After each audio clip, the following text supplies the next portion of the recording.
بسم اللہ الرحمن الرحیم۔ السلام علیکم۔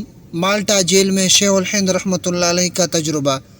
شیخ الہند مولانا محمود الحسن صاحب رحمۃ اللہ علیہ مالٹا کی 4 سال جیل سے رہائی کے بعد دارالعلوم دیوبند میں تشریف لائے تو علماء کا ایک مجمع کے سامنے آپ نے بہت اہم بات ارشاد فرمائی۔ مالٹا کی قید سے واپس آنے کے بعد ایک رات بعد عشاء دارالعلوم میں تشریف فرما تھے۔ علماء کا بڑا مجمع سامنے تھا۔ اس وقت فرمایا کہ ہم نے تو مالٹا کی زندگی میں 2 سبق سیکھے ہیں۔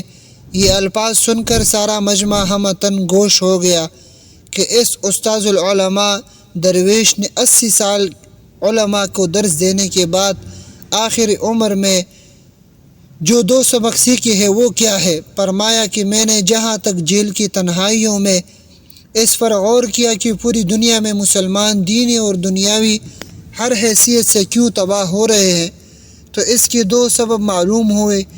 ایک ان کا قرآن کو چھوڑنا، دوسرے آپس کے اختلافات اور خانہ جنگی۔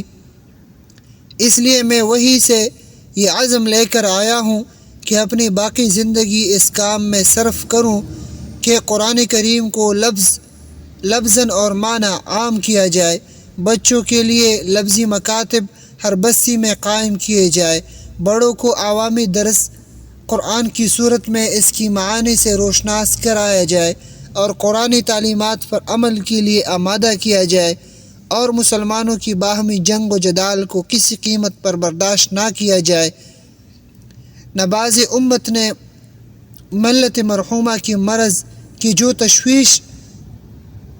جو تشخیص اور تجویز فرمائی تھی، باقی ایام زندگی میں ضعف و علالت اور ہجوم مشاعل کے باوجود اس کے لیے سعی فہم فرمائی۔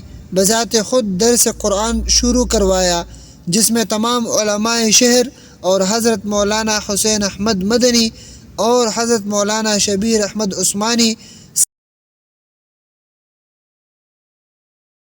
اور حضرت مولانا مفتی محمد شفیع صاحب رحمۃ اللہ علیہ بھی اس خدمت میں شریک ہو گئے۔ اللہ تعالی ہمیں عمل کرنے کی توفیق عطا فرمائے۔